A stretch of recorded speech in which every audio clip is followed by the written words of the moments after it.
లక్ష్మీనారాయణ గారికి కృష్ణవేణి అనే మేనకోడలు ఉందని, ఆ అమ్మాయి ఇంటికి రెండో కూతురని వియ్యంకులకు చెప్పకుండానే మీ అత్తయ్య, చిన్నత్తయ్య, చిన్నమావయ్య దాచేశారు.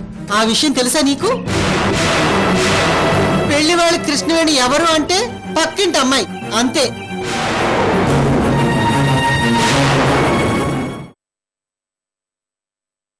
కృష్ణవేణి హాస్పిటల్కి వెళ్ళిందయ్యా.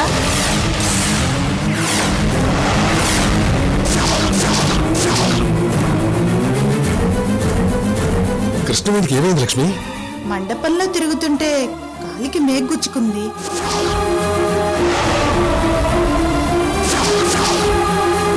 రక్తం బాగా పోతుందయ్యా. నేనే దగ్గరుండి హాస్పిటల్ పంపించాను. ఈ విషయం నాకెందుకు చెప్పలేదు లక్ష్మి? మీరు హడావిడిలో ఉన్నారు. చిన్న దెబ్బే కదా, ముహూర్తంలోపు వచ్చేస్తానులే అత్తయ్య అంటే సరే అని పంపించాను. మీకు చెప్తే కంగారు పడతారు కదయ్యా. నాన్న, ఇప్పుడు కృష్ణవేణికి ఎలా ఉందో ఏంటో నాకు చాలా భయంగా ఉంది నాన్న. మేనగోడలి కాలికి మేక్కుచ్చుకుంది అనగానే ఈయన గుండెల్లో గుచ్చుకున్నట్టు ఎంత విలవెల్లాడిపోతున్నారు. ఏంటి లక్ష్మి ఇలా జరుగుతోంది? హారతి సమయంలో ఇంటి దగ్గర అలివేణి చీర కొంగు కాలిపోయింది. ఇప్పుడేమో కృష్ణవేణి కాలికి గాయమైంది. అనుకోకుండా జరిగిన వాటి గురించి మీరెందుకయ్యా అంతలా ఆలోచిస్తారు? మంచి శుభకార్యానికి చిన్న చిన్న ఆటంకాలు మామూలే కదయ్యా. మీరెక్కువగా ఆలోచించి కలవరపడమాకండి. నాన్న, మనం హాస్పిటల్కి వెళ్దాం. కృష్ణవేణికి ఎలా ఉందో ఏమో. అరే, కాసేపట్లో ముహూర్తం పెట్టుకుని హాస్పిటల్కి వెళ్తానంటావేంటి? కృష్ణవేణికి ఏం కాలేదని చెప్తున్నాం కదా. కృష్ణవేణి ఒంటరిగా వెళ్ళిందా? ఎవరినైనా తోడు పంపించావా? కళ్యాణ మండపం మేనేజర్ దగ్గరలోనే హాస్పిటల్ ఉందంటే తనొక్కతే వెళ్ళిందయ్యా. హాస్పిటల్ దగ్గరే ఉందంటున్నావుగా, నేను వెళ్ళి తీసుకొస్తా.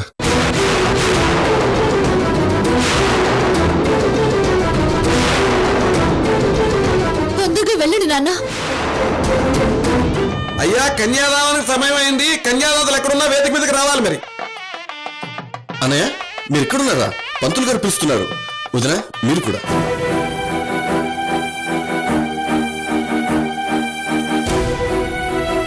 ఏంటన్నయ్య, ఏదో జరగరానిది జరిగినట్టు అలా టెన్షన్ గా ఉన్నారేంటి? ఏమైంది? వీరభద్రం, కృష్ణవేణి కాలికి మేకు గుచ్చుకుందట.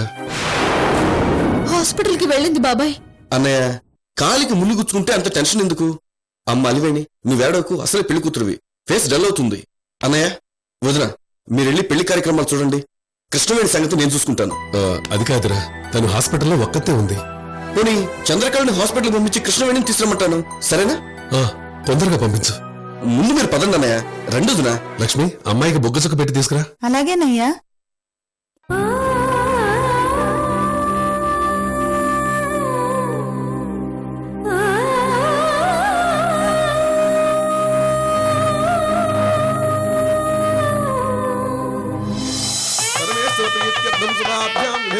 ముహూర్తే శ్రీ మహావిష్ణురాజ్ఞయాం ప్రవర్తమానస్య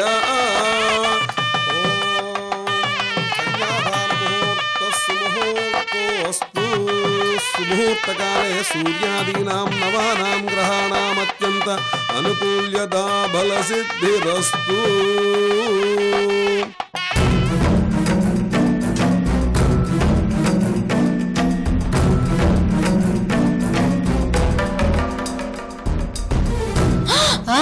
పెద్దమ్మా? అవును, పెద్దమ్మనే. పెళ్లికొచ్చినావా పెద్దమ్మా? మంచి పని చేసినావులే. నువ్వు రావేమో అనుకుని కంగారు పడుండ్లే. నా మనవరాలు పెళ్లికి నేను రాకుండా ఉంటానే ఏంది? అంటే బావగారు ఇంటికాడ ఉండమన్నారు కదా.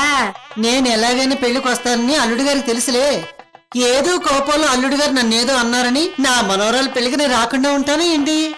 నిజమేలే పెద్దమ్మా, మనవరాలు పెళ్లికి నిన్ను రావద్దనే హక్కు బావగారు కూడా లేదు. నేనంటే అల్లుడి గారు చూస్తారేమోనని ఇక్కడ కూర్చున్నా. నువ్వేంది ఎడకొచ్చి కూర్చున్నా? అదే పెద్దమ్మా, కృష్ణవేణి కోసం ఎదుగుతాండా. బావగారు కృష్ణవేణి ఆడున్నదో చూడమ్మా అంటే అట్ట చూసుకుంటా వచ్చి ఇట్ట కూర్చున్నా పెద్దమ్మా. కృష్ణవేణి హాస్పిటల్కి వెళ్ళిన విషయం వరలక్ష్మి వీళ్ళకి చెప్పినట్లేదు, అందుకే కంగారు పడుతున్నారు. ఎదుర్కోళ్ల కార్యక్రమం జరుగుతున్న కాడి నుంచి కృష్ణవేణి మాయమైనది. ఎట్టా మాయమైనదో ఏందో పెద్దమ్మా. నీ కళ్ళలో ఏం పెట్టుకున్నావే? కృష్ణవేణి కనపడడం లేదంటావేంటి? ఇప్పుడేగా నాతో మాట్లాడింది. ఏంది, నీతో మాట్లాడినదా? ఎప్పుడు పెద్దమ్మా? కృష్ణవేణి నాకు కూల్ డ్రింక్ ఇచ్చి అలా వెళ్ళిందా? నువ్వు అలా వచ్చి కూర్చున్నావు అంతే. అయ్యో, నేను వెతుకుతాండా, నాకు కనిపించలేదేంటి? ఎటుపోయినది పెద్దమ్మా? అల్లుడు గారు ఏదో తెమ్మన్నారని సామాన్లున్న గదవే పెళ్ళింది. సరే పెద్దమ్మా, నేను పోయేస్తానులే. ఆ ఈ కొంగ మహందేంది ఉన్నట్టుండి కృష్ణవేణి జపం చేస్తుంది. ఇది మామూలు కాదు, గోడ మీద పిల్లి. అమ్మయ్యా, నా మనవరాలు పెళ్లి అయ్యేంత వరకు కృష్ణవేణి రాదు. అబ్బాయి అలివేణికి ఈడు జోడు. ఏమైనా మా అల్లుడు హోదాకి పరపతికి వెతుక్కుంటూ వచ్చింది. వసే వరం, నాలాగే నీకు మంచి అల్లుడు దొరికాడే. రే బాబ్జీ, అయ్యా ఈ పెళ్లి జరగదురా.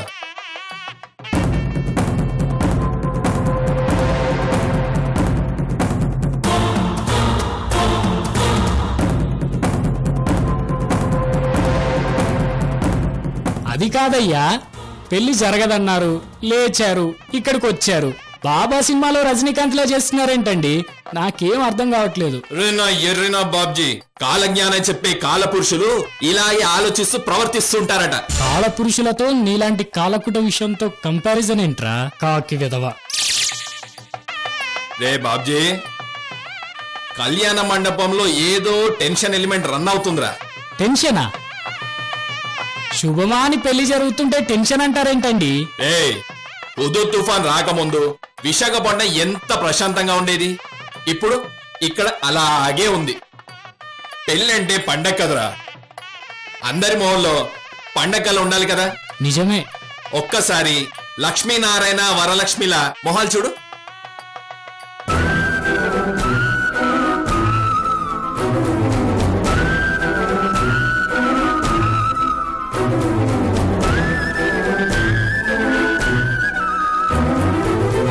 వాళ్ళ మొహాల్లో ఏదో జరుగుతున్న టెన్షన్ లేదు.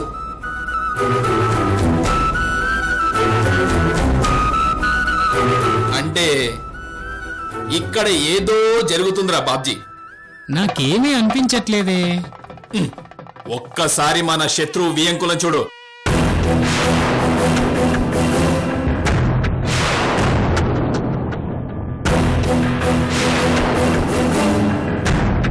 అయ్యా, పెళ్లి కొడుకు ముఖంలో కూడా ఏదో టెన్షన్ ఉందండి. ఇక్కడేదో జరుగుతుందిరా. అవునండి, ఇక్కడ ఏదో జరుగుతోంది. ఓం శ్రీరామపత్ని జనకస్య పుత్రి సీతాంగనా సుందర కోమలాంగి శ్రీ విష్ణుపత్ని భువనైకమాత వధూవరాభ్యాం వరదా భవంతు. పతివ్రత లక్షణ లక్షితాంగి సన్మార్గదాయి సుఖసౌఖ్యదాయి అరుంధతి నామ వశిష్ఠ పత్ని. మేము అనుకున్నట్లే కోడల నిండా గోల్డ్ ఉంది. సుముహూర్తే సావధాన సులగ్నే సావధాన శ్రీలక్ష్మీనారాయణ వర సావధాన. ఓం ధ్రువం తే రాజా వరుణ ధ్రువం దేవో బృహస్పతి ధ్రువం తే ఇంద్రస్యాగ్నిశ్చ రాష్ట్రం ధారయతాం ధ్రువం. అయ్యా, పెళ్లి కూతురు ముఖంలో కూడా ఏదో టెన్షన్ కనబడుతోందండి. పిన్ని హాస్పిటల్కి వెళ్ళి కృష్ణవేణిని ఇంకా తీసుకురాలేదేంటి? నిజమేరా, ఏదో జరుగుతుంది. అయం ముహూర్త సుముహూర్తోస్తు సుముహూర్తకాలే సూర్యాదీనాం.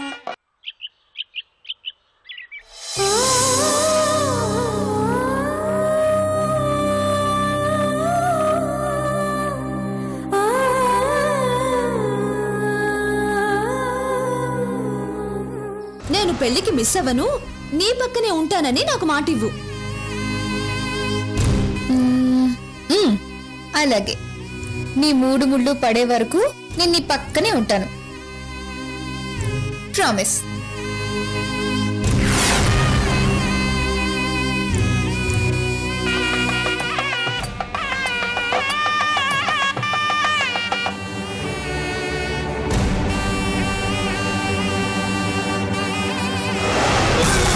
దురదృష్ట జాతకురాలివి.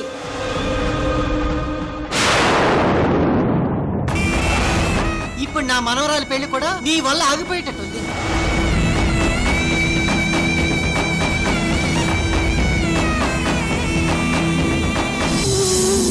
కాసేపు బయట వెయిట్ చేయండి. అలాగే సిస్టర్. డాక్టర్ మెడిసిన్ రాయగానే తీసుకొస్తాను. Thank you.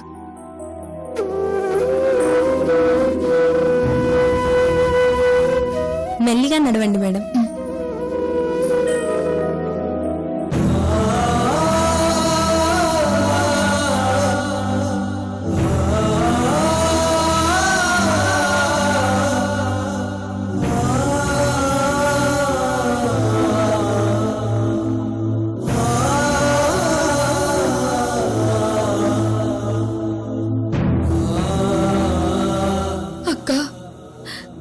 పెళ్లికి దగ్గరుండి అన్నీ నేను చూసుకుంటానని నీకు మాట ఇచ్చి నిలుపుకోలేకపోయాను.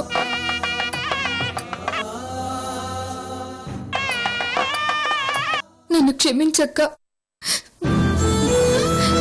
అక్క, నేను లేకపోతేనే నీ పెళ్లి ఘనంగా జరుగుతుంది. నెల రోజుల్లో ఆనందంగా విదేశాలకు వెళ్ళిపోతాం. చాలా లక్కీ అక్క.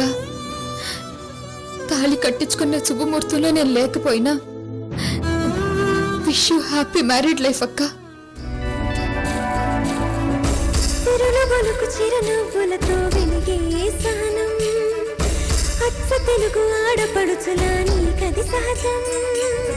అమ్మని కనిపించిన చోటే పుట్టిల్లుగా పెరిగిన పూవమ్మ, నాన్నని మరిపించిన వాడి ప్రేమల్లో ఎదిగిన నువ్వమ్మ.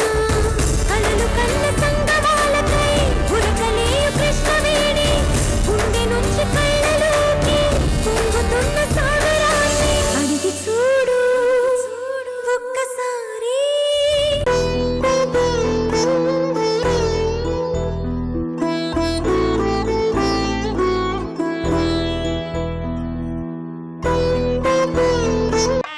ఓం ఆచమ్య కేశవాయ నమః, నారాయణాయ నమః, మాధవాయ నమః, ఓం గోవిందాయ నమః, ఓం విష్ణవే నమః, ఓం మధుసూదనాయ నమః, ఓం త్రివిక్రమాయ నమః, ఓం వామనాయ నమః, ఓం శ్రీధరాయ నమః, ఓం ఋషికేశాయ నమః, ఓం పద్మనాభాయ నమః, మమార్కోండి ఉపాత్తాదుర్తక్షయద్వారా శ్రీ పరమేశ్వర కృష్ణవేణి ఇంకా రాలేదంటే?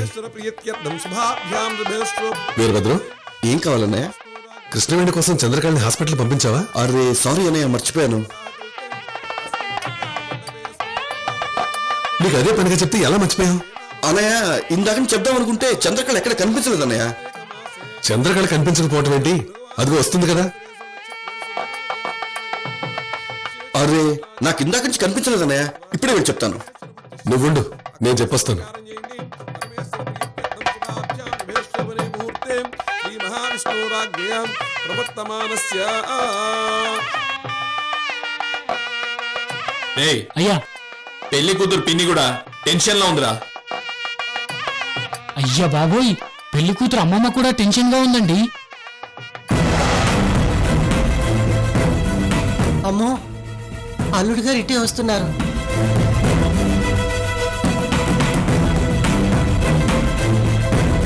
తస్సదియ్యా, ఈ పెళ్లిల మొత్తానికి ఏదో జరుగుతుంది. అమ్మా చంద్రకళ, ఏంది బావగారు? కృష్ణవేణి హాస్పిటల్కి వెళ్ళింది, నువ్వు వెళ్ళి తీసుకురా. ఏంటమ్మా అలా చూస్తున్నావు? కృష్ణవేణికి ఏమైనది బావగారు? కళ్యాణ మండపంలో పాత చెక్కున్న మేకు గుచ్చుకుందట. బాగా రక్తం పోతుంటే హాస్పిటల్కి వెళ్ళింది.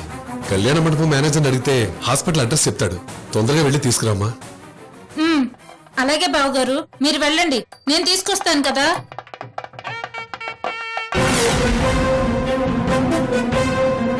అమ్మ కృష్ణవేణి, నువ్వు హాస్పిటల్లో ఉన్నావా? నిన్ను వదిలిపెట్టను.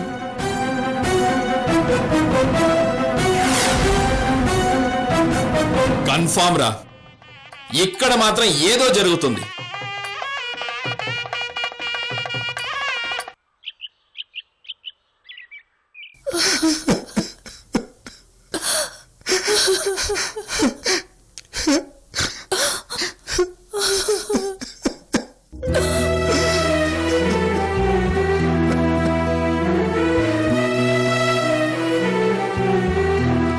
ఆ భగవంతుడు నా మనవరాలికి ఇలాంటి రాత ఎందుకు రాశాడు?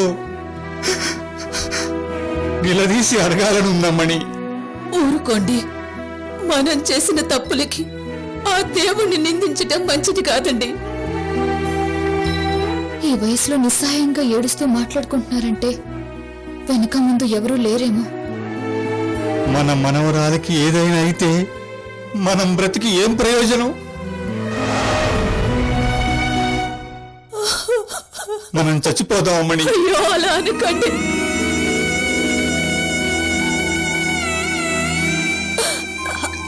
మంచినీళ్ళు తాగుతావా? అవునండి, దాహంగా ఉంది. బాబు కొంచెం మంచినీళ్ళు కావాలి. అక్కడున్నాయి వెళ్ళండి. తాతయ్య గారు మీరు కూర్చోండి, నేను వెళ్ళి తీసుకొస్తాను.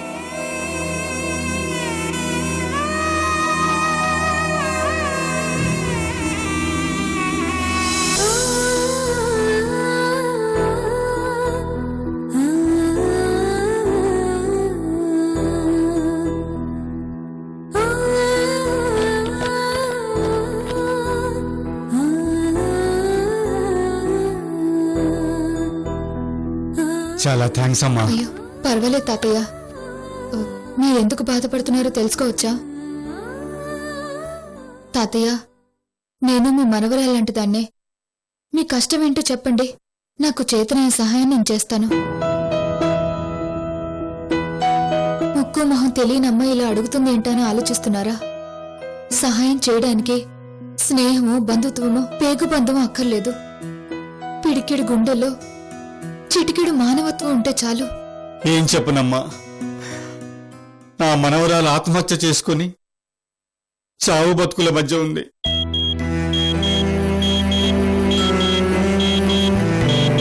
అయ్యో ఏమైంది తాతయ్య? తనెందుకు అలా చేసింది?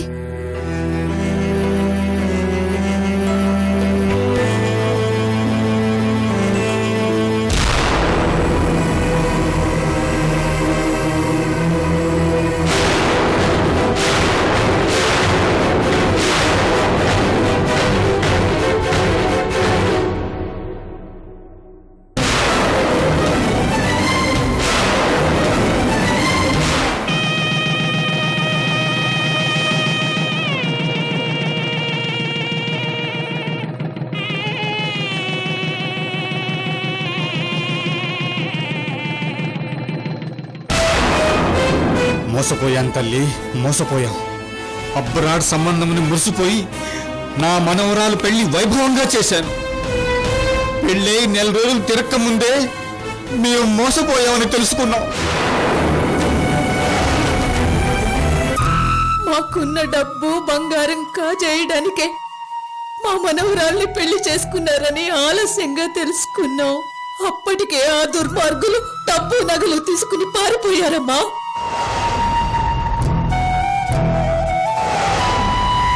దాంతో నా మనవరాలు షాక్ గురై మెంటల్ గా అప్సెట్ అయి ఆత్మహత్య చేసుకోబోయింది. ఎలాగోలా కాపాడుకున్నాం.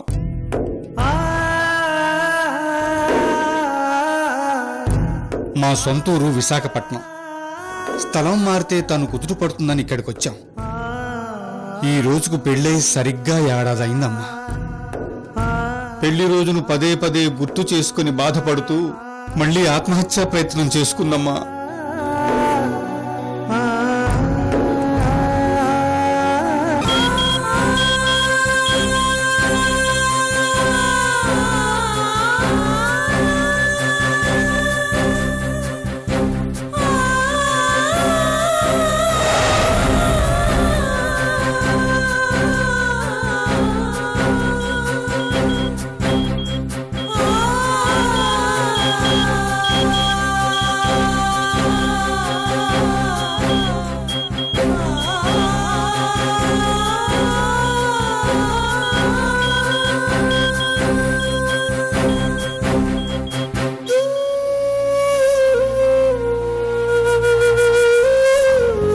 తాతయ్య,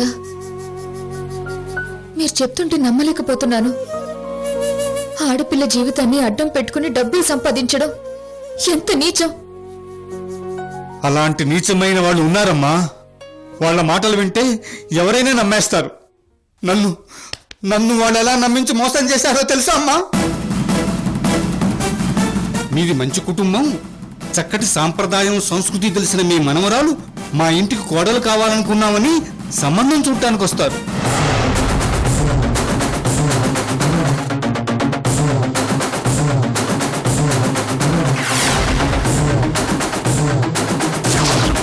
మహాలక్ష్మి లాంటి మీ కూతురు మా ఇంటి కోడలైతే చాలు, అదే మా అదృష్టం.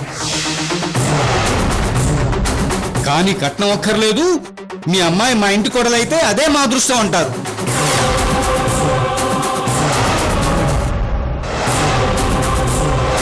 ఆడపిల్ల తెచ్చే పుట్టింటి ఆస్తిపాస్తులు డబ్బు బంగారానికి ఆశపడి కట్నాలు అడిగే బాపత కాదండి. సంబంధం కుదిరిన తర్వాత సడన్ గా మా అబ్బాయికి అబ్రాడ్లో ఆఫర్ వచ్చింది, పెళ్ళయ్యాక 4 రోజుల్లో అమ్మాయితో సహా వెళ్లిపోతామని చెప్పి వారం రోజుల్లో పెళ్ళైపోవాలంటారమ్మా. ఆగండి తాతయ్య. ఆ ఫోటోలో మిమ్మల్ని మోసం చేసిన పెళ్లి కొడుకున్నాడా? ఉన్నాడమ్మా. ఇదిగో ఆ నీచమైన తుచ్చుడు వీడే వీడే వీడే వీడే.